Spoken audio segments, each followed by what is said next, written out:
नमस्कार, स्वागत है आपका द न्यूज़ लॉन्चर पर। मैं हूं अशोक वानखड़े, लेकर आया हूं आपका अपना कार्यक्रम द एक्स-रे। एक ट्वीट और वो भी कोई अरे-गहरे नत्थू-खैरे का नहीं, बुजुर्ग भाजपा के नेता का, जो कैबिनेट में एक समय मंत्री रह चुके हैं, बेबाक बोलने के लिए जाना जाते हैं, सुब्रमण्यम स्वामी। सुब्रमण्यम स्वामी जी का जो ट्वीट है, वो पढ़ने के बाद मैं हिल सा गया और मुझे लगा इसे एक्स-रे से देखना चाहिए। क्या है ट्वीट सुब्रमण्यम स्वामी का? It will be difficult for Modi to avoid the blackmail of US, United States, and Modi using the ugly sex revelation of Hardeep Puri, Modi's former cabinet minister. Modi claimed to be a brahmachari, but in truth, he is a bachelor who has had feelings with women, willing or unwilling. The US agencies have the photo to blackmail. This hurts India's national interest. उन्होंने कहा कि ये बहुत मोदी जी के लिए मुश्किल होगा कि अमेरिका द्वारा वो ब्लैकमेल ना हो। हाल ही में हरदीप पुरी के जो मोदी के कैबिनेट मंत्री हैं, उनके बारे में एक सेक्स का स्कैंडल का खुलासा किया, ऐसे सुब्रमण्यम स्वामी कह रहे हैं। इसके बाद अब मोदी जी के लिए बहुत मुश्किल हो गया है कि उनके खिलाफ कोई ब्लैकमेलिंग ना करें। आगे लिखते हैं कि मोदी अपने आप को ब्रह्मचारी मानते हैं, लेकिन सच्चाई ये है कि वो कुँवारे हैं और उनके लिए उनके मन में महिलाओं के लिए चाहत है, फीलिंग है, विलिंगली और अनविलिंगली, चाहे वो अपने मन से करते हो या ऐसा ही होता हो। यूनाइटेड स्टेट्स के, अमेरिका के एजेंसीज़ के पास कुछ फ़ोटोग्राफ है, ब्लैकमेल करने के लिए। इससे मुझे लगता है कि देश का जो इंटरेस्ट है अपने भारत का, वो बहुत उससे बहुत नुकसान पहुँच रहा है। क्यों सुब्रमण्यम स्वामी ने ये ट्वीट किया होगा? इसके पहले सुब्रमण्यम स्वामी ने ये बात भी बीजेपी के नेताओं को कहा कि आप अपना एक न्याय नेता चुनने की प्रक्रिया शुरू करें, क्योंकि वर्तमान में आपका नेता बहुत जल्द इस्तीफ़ा दे देगा, क्योंकि उन्हें ऐसा पता चला है कि अमेरिका के अखबार में कुछ उनके आपत्तिजनक फ़ोटो छपने वाले हैं।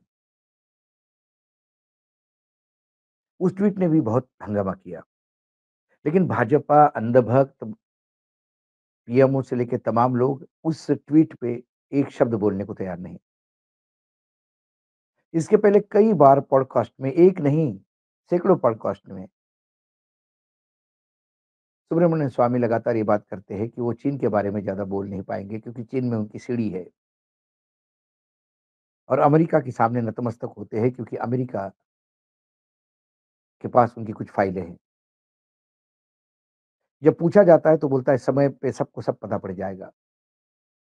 फिर वो बताते हैं आपको तो पता है कि मैं चाइना में कितना मेरे सोर्सेज़ है। सवाल है कि वो लगातार मोदी जी के खिलाफ फ्रंट खोले हुए हैं और एक भी वहाँ से खंडन या एक भी तरह से कोई प्रतिवाद नहीं होता।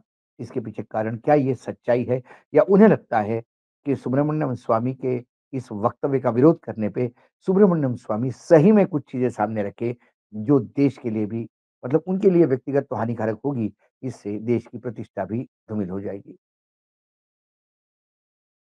कई चीज़ें हैं कि चीन के साथ हमेशा एक हमारा अ, जो तीखा प्रतिकार पाकिस्तान के खिलाफ होता है, चीन के साथ नाम लेने तक भी हम डरते हैं। क्या कारण है? जबकि प्रधानमंत्री जी के चीन के साथ बहुत अच्छे संबंध थे। जब वो मुख्यमंत्री थे तो कई बार चीन जाया करते थे। चीन के प्रीमियर जब आए थे प्राइम मिनिस्टर तो उनको झूला-झुलाया था उन्होंने साबरमती के उस तट पर। आज चीन को हम दुश्मन मानते हैं, लेकिन चीन से आयात भी बहुत ज़रूरी है और चीन से आयात भी करना पड़ता है। पूरा भ्रम की स्थिति और कन्फ्यूजन की स्थिति है जहाँ तक चीन की बात है। अमेरिका को लेकर ही अमेरिका जब से ट्रंप आ गए हैं तब से लगातार भारत को बेइज्जत करता है। 50% ड्यूटी लगाने के बाद भी हमने उनका कॉटन फ्री कर दिया, 11% ड्यूटी थी। अब अमेरिका की कॉटन ने भारतीय कपास के किसानों को मार डाला। सोयाबीन तेल आयात करके हमने यहाँ की सोयाबीन खेती नष्ट कर दी। रशिया के सस्ते तेल के बजाय हम अमेरिका से महँगा तेल खरीद रहे हैं। गैस भी खरीदेंगे। आने वाले समय में मक्का भी खरीदेंगे। अमेरिकन प्रोडक्ट के लिए हम मार्केट खोल देंगे। प्रधानमंत्री पब्लिकली पब्लिक के लिए बात करते हैं कि मुझे कितना भी व्यक्तिगत नुकसान भी हो जाए तो भी मैं नुकसान होने नहीं दूँगा किसी का, किसानों का। और प्राइवेटली प्राइवेट लोगों के लिए बात करते हैं, तब वहाँ किसानों की बात नहीं होती। The prime minister advocates public interest publicly and private interest privately, ऐसा बोला जाता है। कुल मिलाकर एक स्थिति है कि आज अमेरिका के साथ हमारा ट्रेड एग्रीमेंट, अमेरिका बार-बार कहता है कि हमने सीज़ फायर करवाया, सीज़ फायर में हमारी किरकिरी हो गई। 50% टैरिफ लगाने के बाद भी हम आए-बाए करते रहे। कुल मिलाकर अमेरिका हो गया, चीन हो गया, यदि इन दोनों देशों के वहाँ हम क्यों नतमस्तक होते हैं, ये बड़ा सवाल हर एक को है। और जब सवाल का जवाब नहीं मिलता और सुब्रमण्यम स्वामी का ट्वीट जब देखता हूँ मैं एक्स-रे से, तो फिर मुझे डर लगने लगता है कि कहीं सुब्रमण्यम स्वामी जो कह रहे हैं वो सच तो नहीं। और सच होगा तो फिर इस देश में विश्वास की मतलब विश्वसनीयता, राजनीतिज्ञों की विश्वसनीयता वैसे भी खत्म सी हो गई है। लेकिन फिर पूरा देश हिल जाएगा।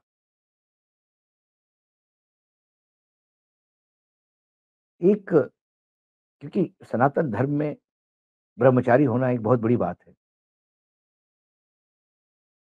और प्रधानमंत्री कहते हैं तो हम मानते हैं उनको। हमारे पास कोई ऐसी जगह नहीं कि हम उन पे डाउट करें व्यक्तिगत जीवन पर। लेकिन फिर स्वामी का काउंटर क्यों नहीं होता? स्वामी के खिलाफ बोला क्यों नहीं जाता?